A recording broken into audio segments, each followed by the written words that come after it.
Simeon Okezuo Nwobi CMF.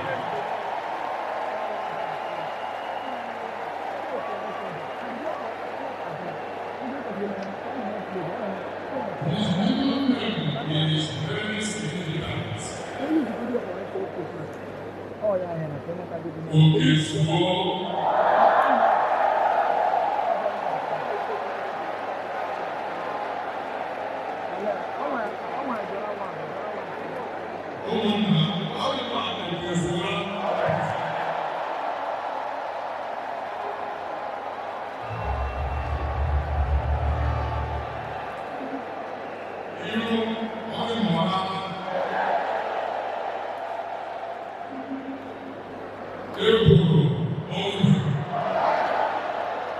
I think we should have another name to be Echema.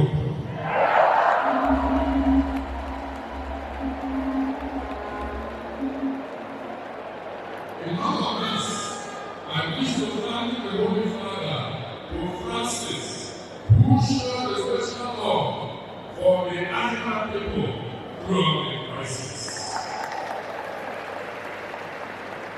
What shall we say about our immediate outgoing of Okezuo, most Reverend Antonio Hino, Philipasi, a man who loved his brothers and interceded persistently and relentlessly for them.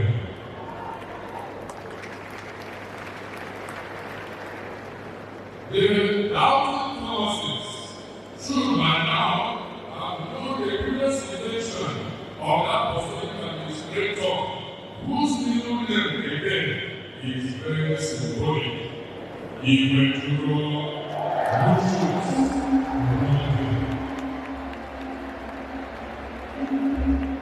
since our families in pain, I think he went around his life.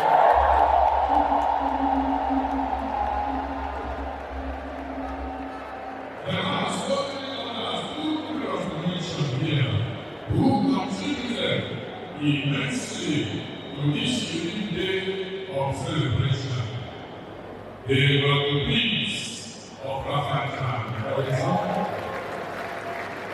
When the history of the Ahiara saga will be written, surely those names will be mentioned.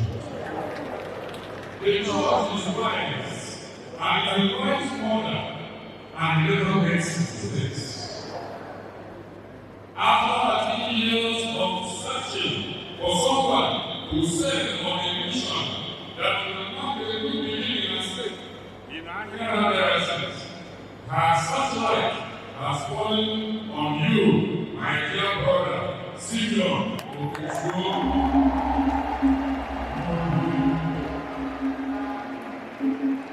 You have been found, and in a short while, the Spirit of the Lord will be given to you. You will receive an anointing that will qualify you as an anointed one. This mission is clear as the prophet Isaiah tells us in the first reading.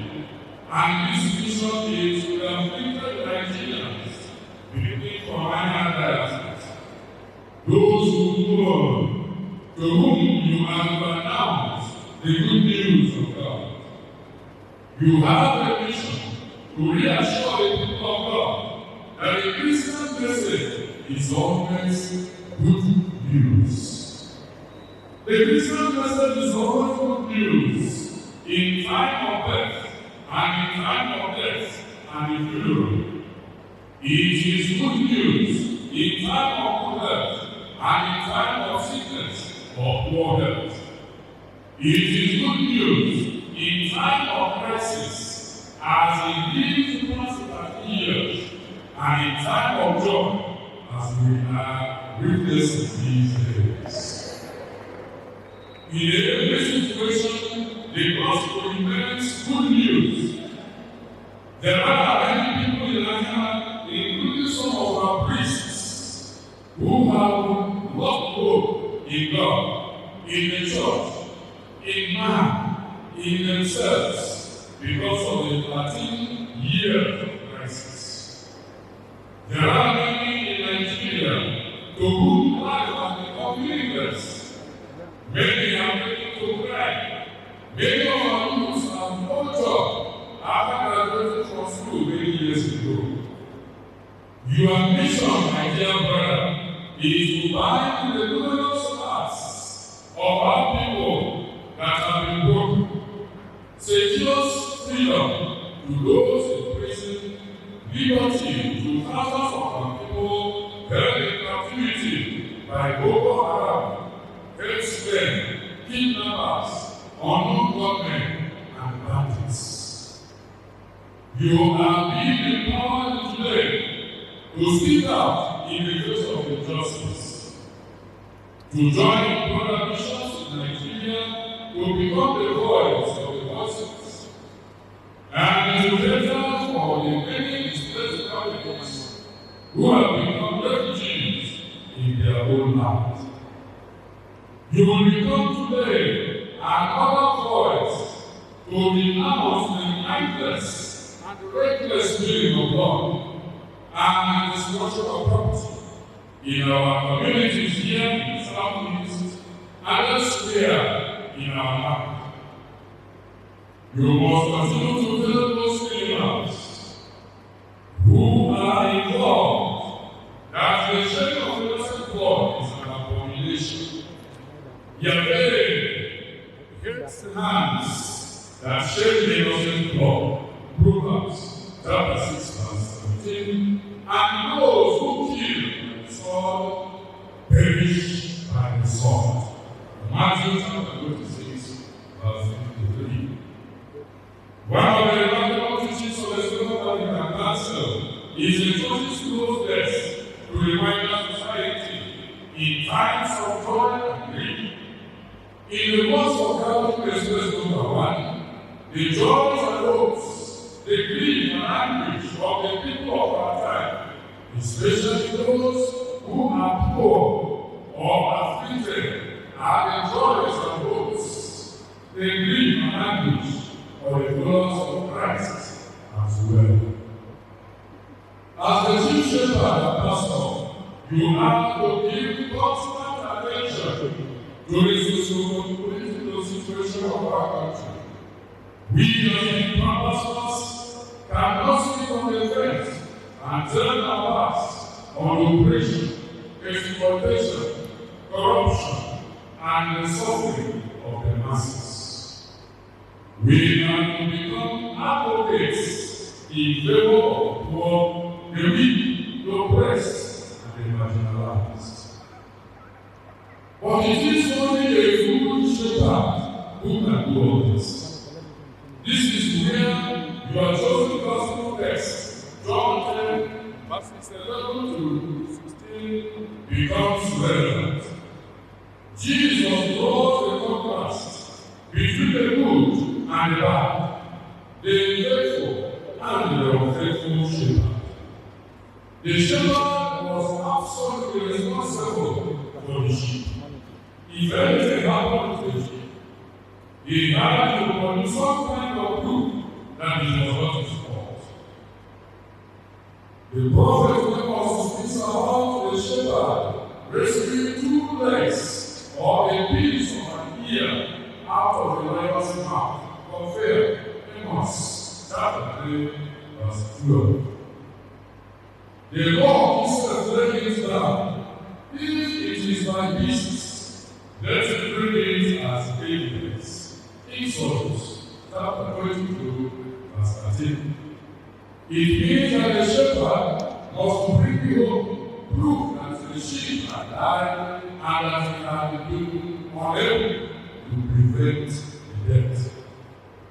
David tells Paul how when he was keeping his fellowship, he had a battle with a lion and a bear. 1 Samuel chapter 17, verses 34 to 36. Isaiah speaks of the crowd of shepherds being called out to deal with the lion. Isaiah chapter 31, verse 4. To the shepherd, it was the most natural thing to risk his life in defense of his flock. Sometimes the shepherd has to do more than risk his life. Sometimes he has to lay it down, perhaps when thieves and robbers came to destroy the flock. Dr. William in his work, The Lord and the Good writes, as I quote, I have listened with intense interest to the graphic description of outright and desperate fights with these insolent beasts. And when the thief and the robber come, they do. The faithful shepherd has often to put his life in his hand to defend his flock. I have known more than one case where he has literally to lay it down in the contest. A more faithful fellow last spring between Tiberias and Cabo, instead of fleeing, actually fought peace. Robbers, until he was hacked to pieces with their hands and died among the sheep he was offended. Unquote. The true shepherd never hesitated to risk and even to lay down his life for his sheep. But on the other hand, there was a faithful shepherd. There was a whole world of difference. A real shepherd was born to his task. He was sent out with the flock as soon as he was old enough to go.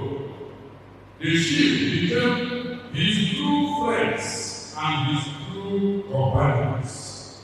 And it became second nature to think of them before he thought of himself. Pope Francis talks about the shepherd having the smell of the sheep. But the false shepherd came into the job, not as a calling, but as a means of making money. He was in it simply and solely for the joy and the pay he could get. He might even be a man who had taken to the news because the town was too hot to hold him. He had no sense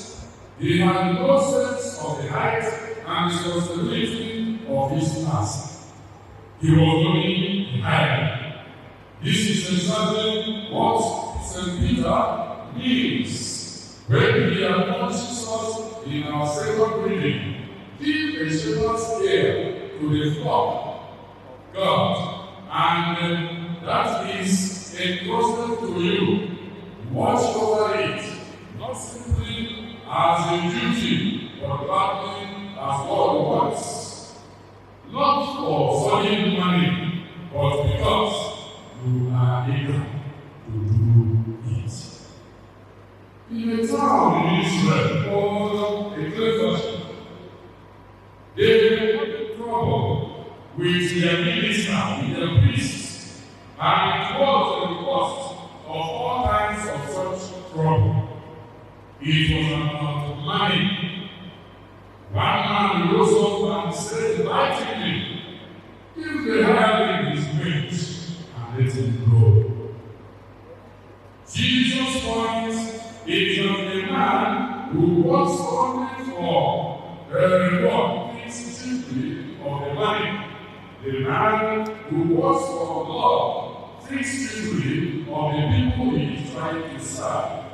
Jesus was the good shepherd who so loved his sheep that for their safety and sake he would risk and one day give his life. There is another important point connected with Jesus' description of himself as a good shepherd. In Greek, there are two words for good. The first is akapos, which simply describes the moral quality of the thing. The other one is kapos, which means that in the goodness there is a quality of winsomeness, which makes it lovely. When Jesus is described as a good shepherd, the world is chaos. In him, there is more than efficiency and more than fidelity. There is loveliness. Sometimes in the village, one hears people speak about a good doctor. They are not thinking only of the doctor.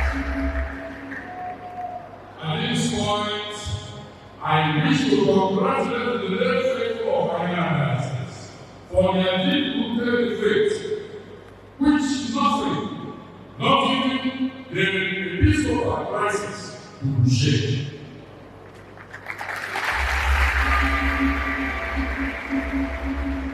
Reflecting on the 10th anniversary of the creation of Ahiara in 1998, the late Bishop Chikwe wrote, and I quote him, "Some people expected a thunderbolt to come from somewhere. In their imagination, to shatter us into pieces. It did not happen." In the same way, some people expected that the church in Ahiara was going to be extinguished. Some even thought of suppressing the darkness. But thanks to the forgiving heart and the magnanimity of Pope Francis, Ahiara still lives on. Who says that there is nothing in the name? Do you know the meaning of Ahiara? Ahiara means a grass that survives all weather.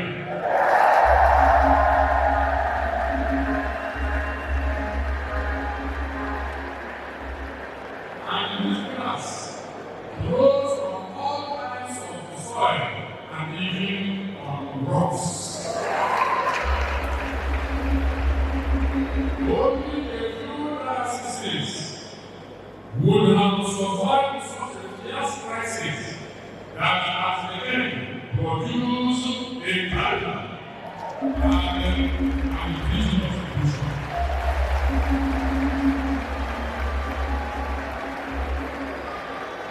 If what happened in Ahiara happened in other churches, we would have had more than 3 dioceses in Ahiara today.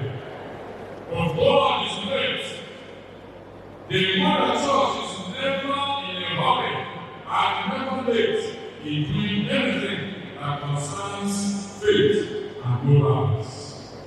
All I can say to you, my dear brothers and sisters, who ordain or join, can you help me in the prayer?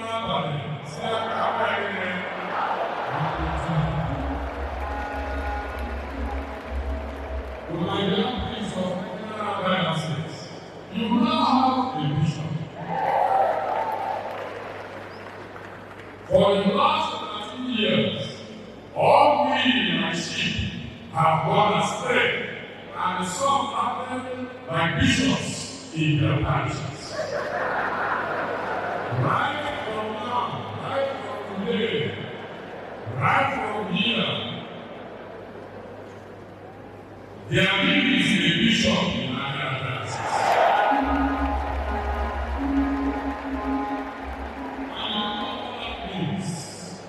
You know what that means. Unconditional obedience to him and his successors. Total loyalty and respect to his office. Nwobi. And we shall pray for you today that you will enjoy your episcopacy. Your people will appreciate your work. And you will be in harmony with your priests. Always bear in mind that you are dealing with diocese priests and no longer with the religious. Ahiara Diocese is indeed in safe hands.